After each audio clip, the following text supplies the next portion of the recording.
The Toronto Raptors have had a ton of different storylines surrounding them. The trade of DeMar DeRozan for Kawhi Leonard, the firing of Dwayne Casey right after he won Coach of the Year, multiple trades and signings throughout the season to make the team better, and all of this has led to championship aspirations. But nobody on the team has been more impressive than Pascal Siakam, a guy who's been in the NBA since 2016 and he's steadily improved over the last couple years. Now he's having an incredible breakout season and looks like a legitimate star. But who is Pascal Siakam? How did he become the player he is today and seemingly out of nowhere? How's it going, folks? My name's Andy and this is the story of Pascal Siakam. Born in Douala, Cameroon, he came from a family who valued education. His father, who was actually the mayor of a small town, sent Pascal to seminary school for 7 years. Pascal never wanted to go and fiercely opposed it, especially from hearing the bad stories from his older brothers. Going there would mean that he would be separated from his family and friends, but his father said that it would be the best for him. Although the seminary school had a strict program with a coordinated schedule, Pascal learned a lot, not only academics but also discipline. Now, around this time, him and his brothers loved to play soccer, and Pascal had dreams of playing soccer professionally. But realistically, he said he was aiming to be a Catholic priest. In fact, he barely even liked playing basketball. However, as Pascal got older and grew significantly taller, he started to slowly gain interest. He didn't like it at first, but his dad encouraged him to play because he had quite a lot of natural talent, despite barely ever playing the sport. In 2012, at the age of 18, Siakam would graduate from seminary school, and then found himself getting more and more interested in basketball. He even participated in Luc Mbah a Moute's basketball camp in Cameroon, where he would meet some current and future NBA players, including Joel Embiid, another player who also started to play basketball very late, just like him. This was the turning point of his life because it was at that basketball camp in Cameroon where he was discovered by a bunch of scouts and agents who attended the camp as well, trying to find good players. They were looking for potential prospects to hopefully play in the NBA in the future. For Siakam, he barely even watched the NBA, nor did he know any players. He got invited to a Basketball Without Borders camp in South Africa where he got to play alongside Serge Ibaka and Luol Deng. According to him, he said, "I tapped one of the campers standing next to me on the shoulder. I asked, 'Who are those guys? Why is everyone excited?' That camper said, 'Come on, man, that's Serge Ibaka and Luol Deng.' Who?" He stared at me like I was crazy. But after meeting them, Siakam realized that if those guys could make it against all odds from Africa, then he could as well. That gave him the motivation to continue working and continue playing basketball seriously now. Eventually, a few coaches noticed him at the camp, especially a coach from a small high school named God's Academy in Lewisville, Texas.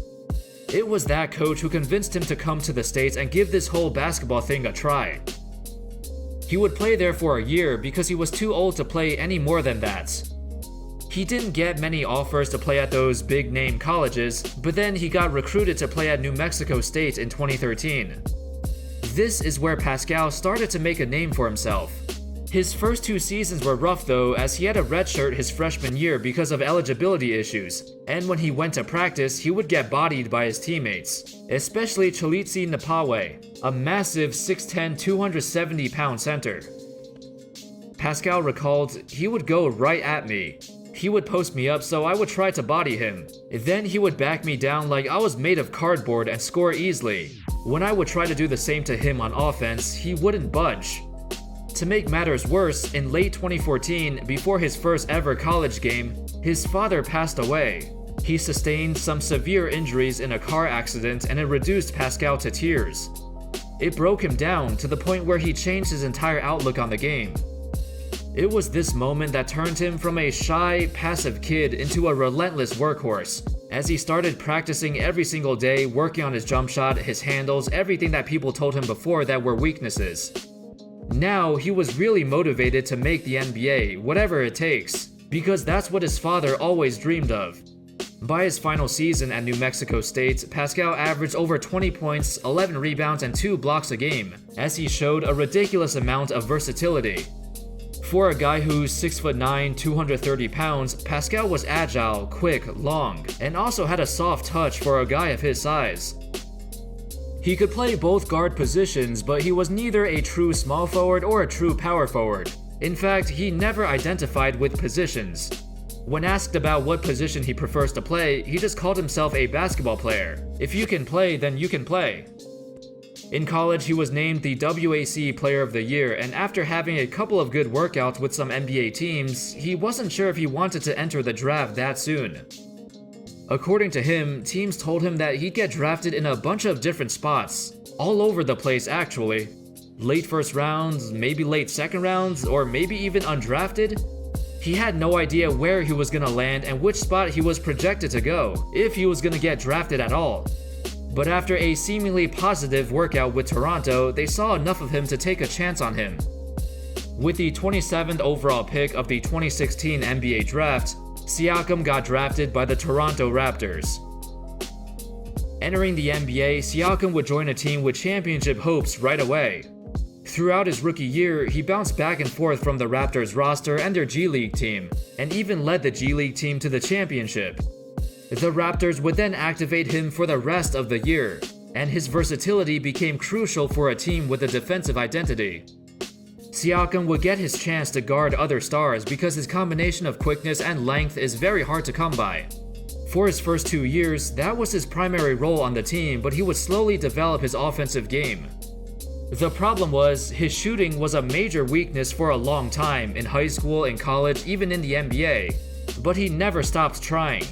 A lot of the credit should go to the coaching staff and to his teammates for giving him the confidence to continue shooting, even though he wasn't hitting anything. Fred VanVleet and Norman Powell told him, "Hey, shoot the next one. We don't care if you miss 10 in a row, shoot the 11th. At one point in his sophomore season, around early 2018, Siakam did miss 34 of his last 35 threes. Dwayne Casey said, "I'll never tell Pascal not to take a shot. He's got one of the best motors that I've been around. It doesn't take him 2 minutes to get going, that's a gift."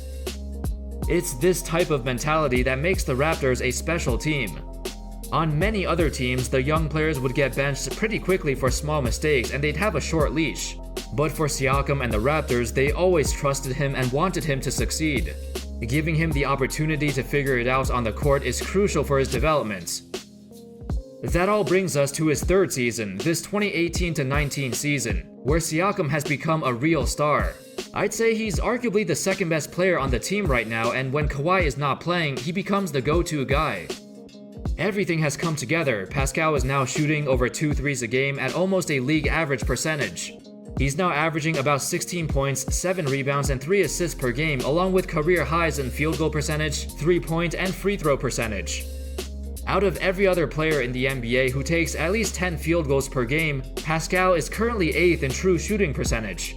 He's also second on the Raptors in total win shares. He's always had a great motor and plays hard 24/7, but when you combine that with improved shooting, better ball handling, and a much better offensive repertoire, he sometimes looks unstoppable. Pascal's signature move has to be his spin move. In my opinion, he has the smoothest, cleanest spin move in the entire league. That's amazing considering that just a few years ago his handles were so poor. But judging from his mindset, maybe it shouldn't be surprising. Pascal has described himself as being obsessed with improvement and development, saying that if you look at me from freshman year in college to sophomore year, the improvement is crazy.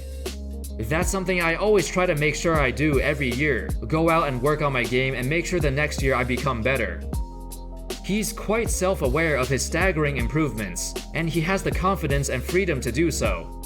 In regards to Coach Nick Nurse, Pascal said, "I think that's the great thing about him too. We have the freedom to do what we can do. Not many other players or other teams can say the same thing." Throughout the season, Pascal has broken his own career high in scoring 6 different times, his most recent being a 44-point explosion against the Washington Wizards, with Kawhi sitting on the sidelines. As a result, his successful season has turned him into one of the frontrunners to win Most Improved Player. He essentially turned from a decent role player to a legit second scoring option on a championship contender. I think Siakam is the frontrunner right now, although I wouldn't be surprised if somebody else gets it. That sums up the story of how Pascal Siakam went from a nobody in Cameroon to a rising star on basketball's biggest stage. Let me know your thoughts on his development, and do you think he can become an all-star next year? Or maybe he should have been an all-star this year? Thank you everyone so much for watching. I hope you enjoyed the video, and as always, I'll see you next time. Peace.